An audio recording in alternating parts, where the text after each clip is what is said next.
Very warm greetings to all. I'm Dr. Pawandeep Kaur, Assistant Professor in Law at Khalsa College of Law, Amritsar. The topic of our today's talk is Civil Marriage under the Special Marriage Act 1954.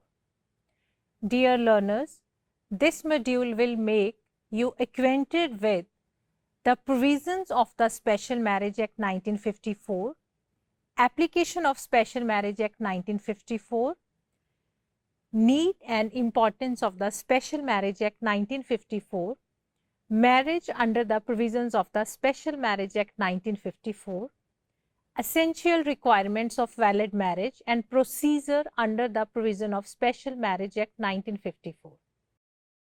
Dear friends, let's begin with today's talk with beautiful lines by worthy Justice S. Sagir Ahmed.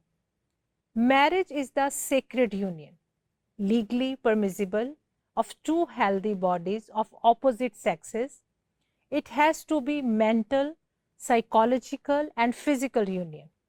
When two souls thus unite, a new soul comes into existence. That is how life goes on and on and on this planet. Dear students, the Special Marriage Act of 1954 provides provisions for a civil marriage between two Indians without the necessity of renouncing their respective religion. The Act provides for civil marriage that would enable individuals to get married outside of their respective community mandates. Many community-based laws did not provide for inter-community or inter-caste marriages. Many a times, marriage outside of one's caste or religion results in social exclusion. The Act provides legitimacy to such marriages. It ruled out caste or religious barriers to marriage and provided a purely secular and non-ritualistic ceremonial marriage. The Act prevails not only in cases of inter-religious or inter-caste marriages or love marriages, but is also applicable to same religion marriages.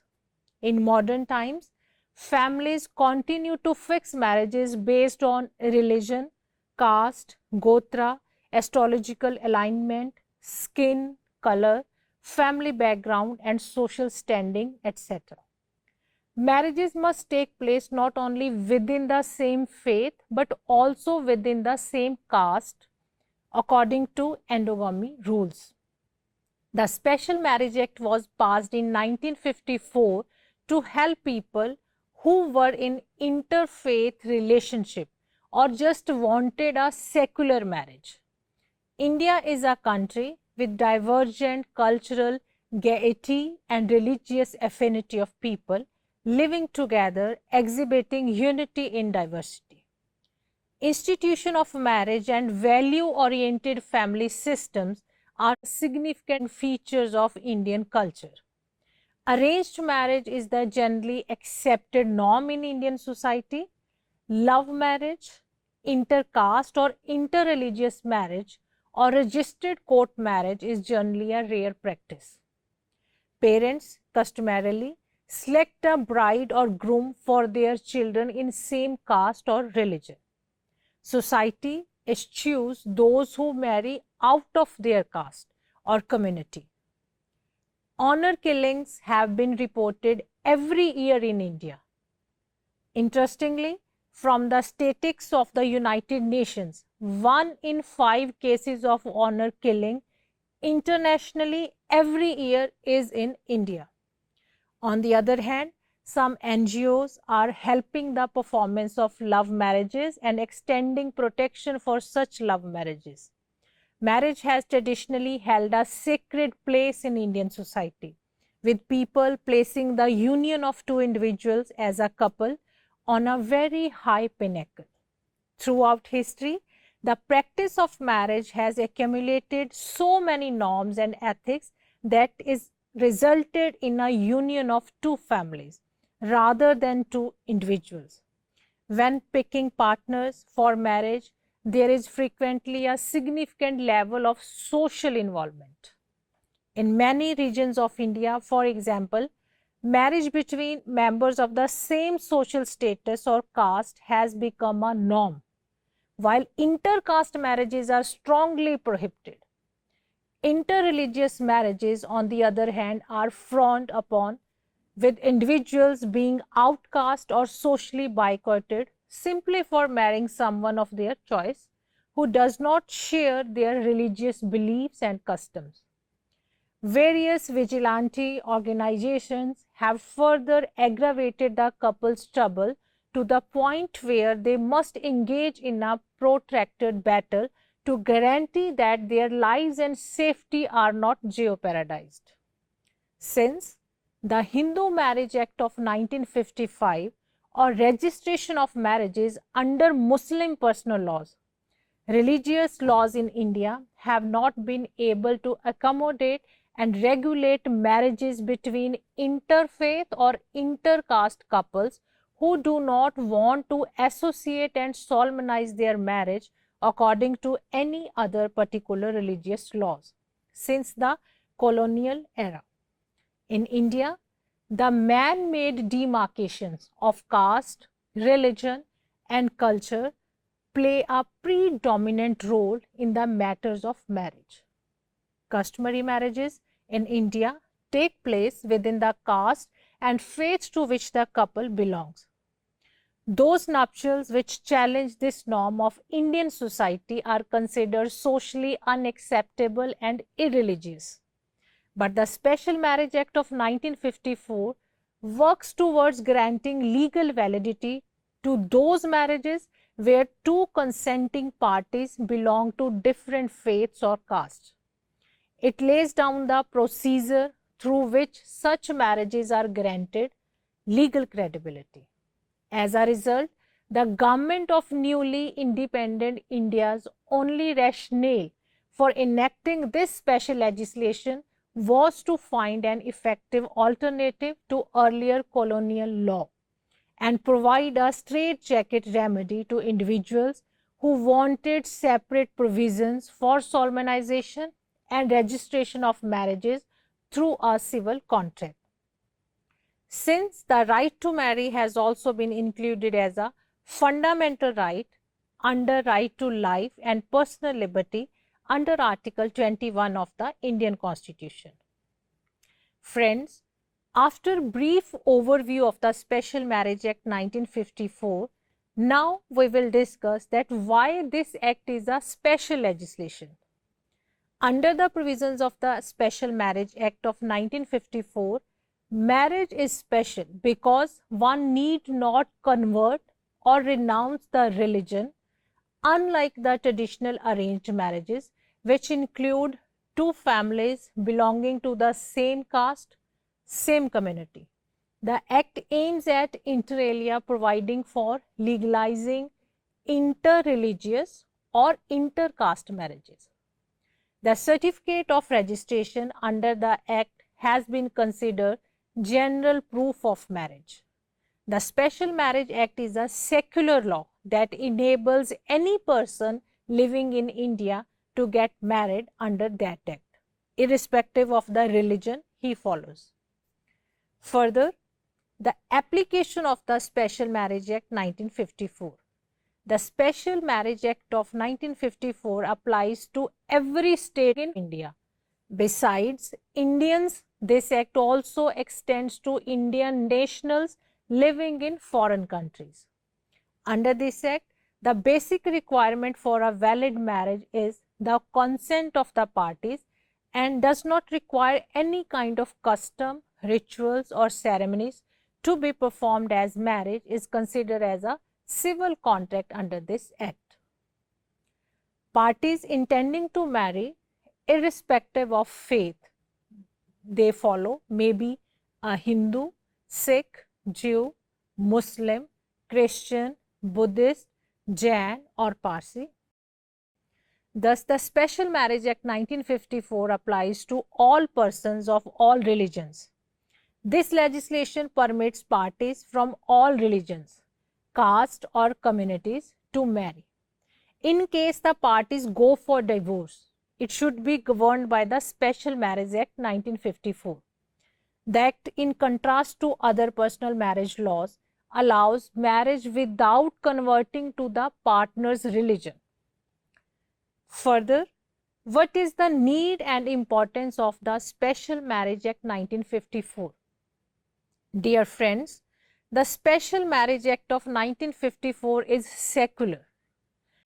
It acts as a uniform civil code. It sets individuals free from traditional and orthodox practices. So friends, now I would like to put a light upon essential requirements for solemnization of marriage under the Special Marriage Act of 1954.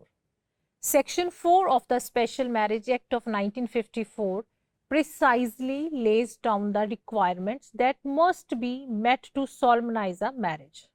These requirements are as follows. Neither party should be married to a spouse who has another spouse alive. Neither party should be unable to freely consent to the marriage and should not be prevented from doing so due to insanity. Further, even both partners willingly consent at the moment of marriage. Neither one of them should have a mental illness that would preclude them from supporting the union or from having children. Additionally, none of the partners should be experiencing recurrent episodes of insanity at a time of marriage. Further, the female should have reached the age of 18 and male should have reached the age of 21 respectively at the time of marriage.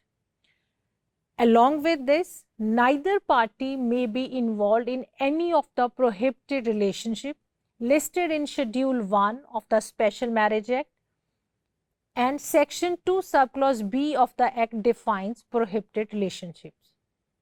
So friends, if all of these requirements are satisfied, a couple may legally wed under the Act without worrying about their beliefs, practices, or traditions, because this Act safeguards their union and grants them the freedom to choose their spouse. Further, there are documents required for solemnization of marriage under Special Marriage Act of 1954. The following documents are required at the time of registration of marriage. Marriage application that has been properly signed by both parties, proof of residence of both parties to the marriage, birth certificate, matriculation certificates, passports or other documents attesting to the parties' age. The district cashier must receive rupees 150 and the application form must be accompanied by a receipt. 2 passport size photos of each party to the marriage and 1 marriage photo of the pair if the union has previously been solemnized. If the couple wed in a religious setting, a certificate from the institution proves the marriage solemnization.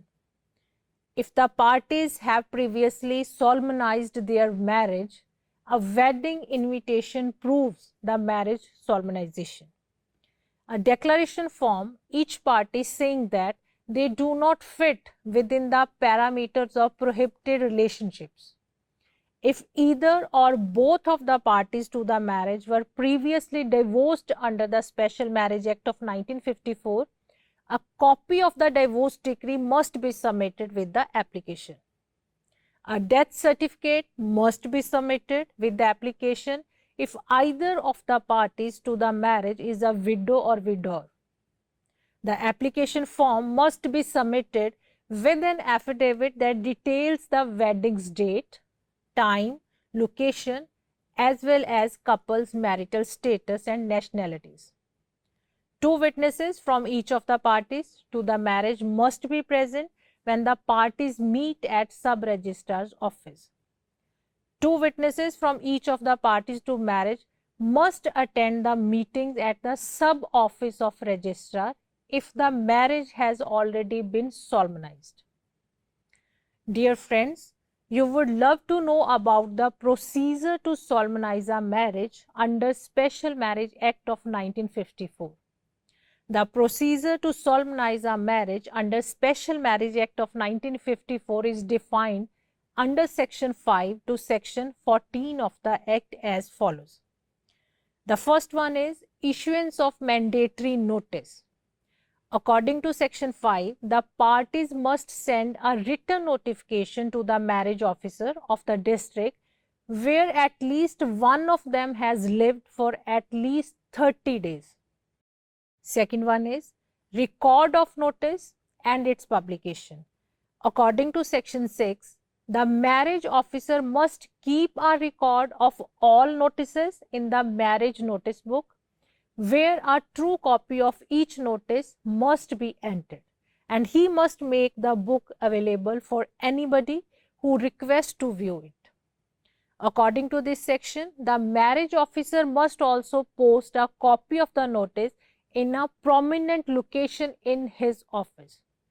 If parties issuing the notice do not live in the marriage officer's district, the marriage officer is also obligated to transfer the copy of the notice to the marriage officer of the district where the parties do reside, who must then follow the same procedure. Further, there is a procedure for objection to marriage. Within 30 days of receiving the notice, anyone may object the union of the two parties under Section 7. In this case, the marriage officer must record the nature of the objection in writing in the marriage notice book, which must then be read to the objector and duly signed by him or someone acting on his behalf. The most frequently voiced disapprovals include the claim that parties to the marriage violate Section 4 of this Act. However, if no objection is voiced, this Act may be used to solemnize the marriage in question. Procedure on receipt of objection. If an objection is made under Section 7 to an intended marriage, the marriage officer shall not solemnize the marriage until he has inquired into the matter of the objection and is satisfied that it ought not to prevent the solemnization of marriage, or the objection is withdrawn by the person making it. But the marriage officer shall not take more than 30 days from the date of the objection to inquire into the matter of the objection and arrive at a decision.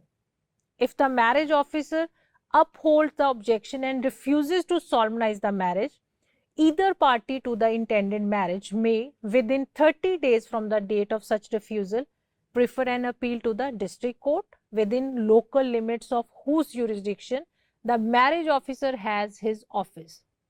And the decision of the district court on such appeal shall be final, and marriage officer shall act in conformity with the decision of the court.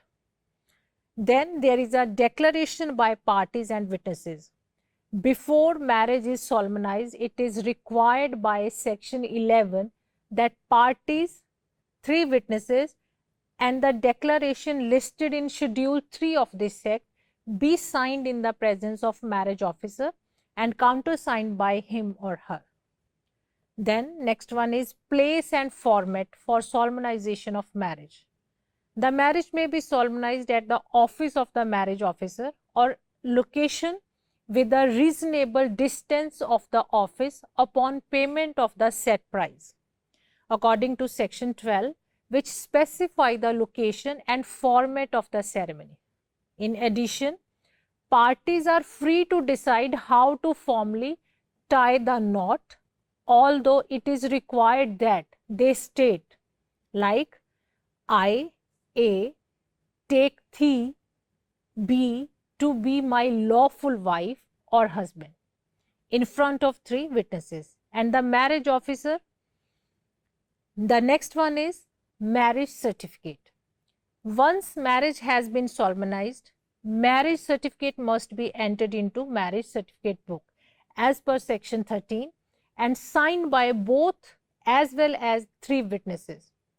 This certificate will serve as a conclusive proof that marriage was solemnized by this Act. Friends, there is a requirement of fresh notice. Section 14 states that new notice must be given if a marriage is not solemnized within 3 months of the following dates. The date the notice was issued, the date an appeal under Section 8 subclause 2 was preferred, or the date of the decision of the central government where the record of the case transmitted to the central government. Dear friends, interestingly, this act also applied to registration of marriages celebrated in other forms. Any marriage celebrated whether before or after the commencement of this act, other than a marriage solemnized under the Special Marriage Act 1872 or under this act, may be registered under the provisions of the Special Marriage Act 1954 by a marriage officer in the territories to which this act extends, if the following conditions are fulfilled, like a ceremony of marriage has been performed between the parties and they have been living together as husband and wife ever since. Second one is, neither party has at the time of registration more than one spouse living.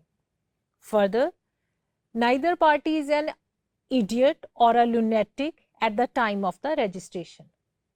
Parties have completed the age of 21 years at the time of registration. The parties are not within degrees of prohibited relationship, provided that in case of marriage celebrated before the commencement of this act, this condition shall be subject to any law, custom or usage having the force of law governing each of them, which permits of a marriage between the two, and the parties have been residing within the district of marriage officer for not less than 30 days immediately preceding the date on which application is made to him for registration of the marriage. No provision for lesbian, gay, bisexual and transgender in the Special Marriage Act 1954. The Special Marriage Act of 1954 was passed to aid in the solemnization and registration of special forms of marriages under specific circumstances. However, it only applies to couples of the opposite sex. Its constitutionality has recently been contested in Supriya Chakrabarti and another versus Union of India. This is a civil petition before the Honorable Supreme Court because it is ultra vires of the Constitution. This act is completely silent on same-sex marriages. It is further argued that if same-sex couples are denied the social acceptance and legal protections that come with marriage, then the goal of decriminalizing same-sex relationship is defeated. The Honorable Supreme Court of India is still considering the issue at this time. So friends, with this we will conclude this discussion by saying that people who want to marry outside of their faith or religion have their rights protected by Special Marriage Act of 1954, which also lays out the rules and procedures and paves the path for them to live their lives without facing stigma. Due to their unique circumstances, weddings that might not ordinarily be performed, legitimized or acknowledged are protected by Special Marriage Act of 1954. The Special Marriage Act has been crucial in validating inter-religion and inter-caste marriages, which is a step forward in the direction of achieving secularism in the dimensions of marriage. Unfortunately, the downside of this act is that when Special Marriage Act passed in 1954, it met with a widespread opposition. There was a lot of uproar regarding this measure as soon as it was passed, especially among religious minorities like Muslims. These religious minorities believe it is a deliberate move to curtail their religious freedom and impose a secular code. As much as this is a reasonable concern in religious such as Hinduism, the question of whether it has assisted in social reform and altered gender interaction in societies become crucial. On the other hand, several discriminatory components of Hindu cultural ethos that regulate Hindu marriage, divorce, and married life are rarely examined. Similarly, Muslim personal laws have more often than not been discriminatory towards women. The Special Marriage Act of 1954 has overcome these issues by not paying any heed to the religion of the parties, thus ensuring equality. So friends, with this we come to the end of today's lecture. Thank you so much.